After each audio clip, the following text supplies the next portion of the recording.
So I started a bit of an experiment a little while ago. These are peas, and I started them in February, and I don't have a greenhouse.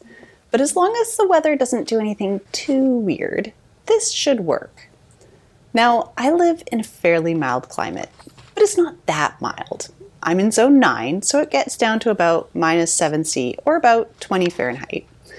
I've got roughly 6 weeks before my average last frost here, and we got a dusting of snow last night, which, dear weather, you could cut that out already.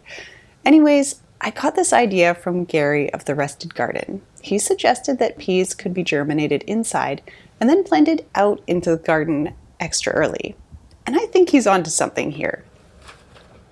Peas are happy enough in cold weather, but they need a bit of warmth to germinate. Otherwise, they'll just sit in the cold, wet soil and maybe rot. So that's what we're trying here. An extra super early start for the peas. There is a catch though. Peas can survive some frost, but they don't really grow in those cold, frosty conditions.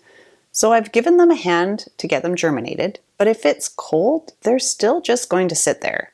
So how is this going to work without a greenhouse? The plan is to put them in a couple bigger pots, and that way I'll be able to move them around as needed. I'll be using potting soil, but I also wanted to add some of my own sifted compost.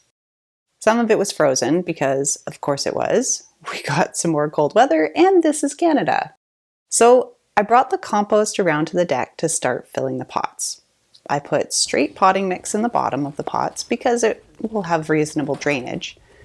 Then the bulk of the volume in the center, I mixed my compost with potting soil, roughly half and half.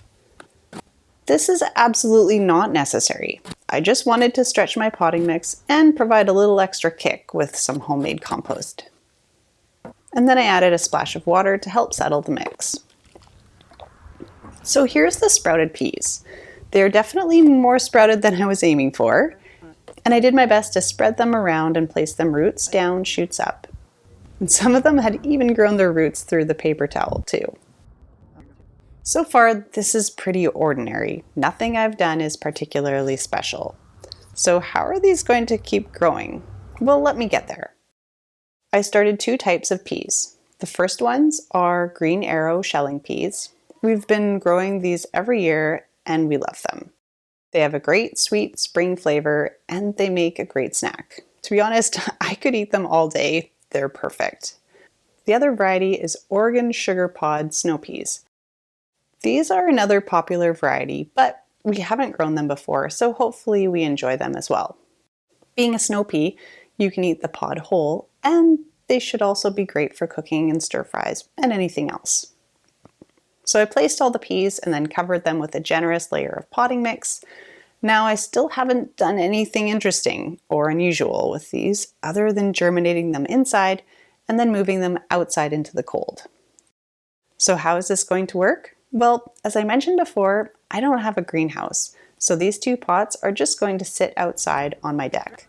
But here's the thing, I'm going to use the power of microclimates. And I think this is something that's often extremely overlooked. A microclimate can be a big area, like your whole garden or neighborhood, but it can also be extremely specific, like a greenhouse or a cold frame. They would also count as microclimates. In my case, our deck really warms up. It faces south, it's tucked into a corner against the house, and has a huge stucco wall absorbing the sun's heat all day. So it's way warmer on the deck than anywhere else in our backyard. To the left is the temperature on the deck, to the right is the temperature on the north side of the house, and it's literally freezing there.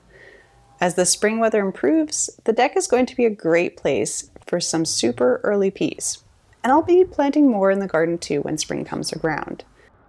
But this will get us a really early harvest that we love. I know most of you are not quite ready to put things outside yet, but I wanted to share this because I thought it was a good example of microclimates. Thinking about your growing space in very specific areas can make a big difference in the spring, where a few degrees is all you need for a cool season crop. The deck will be way too hot for peas later, but for a few months in the spring, it provides so much opportunity for a crop like these peas. So take the time to consider all the areas of your garden for the spring and also for the summer months. It can make a big difference. So for now, thanks for watching, and I'll see you next time.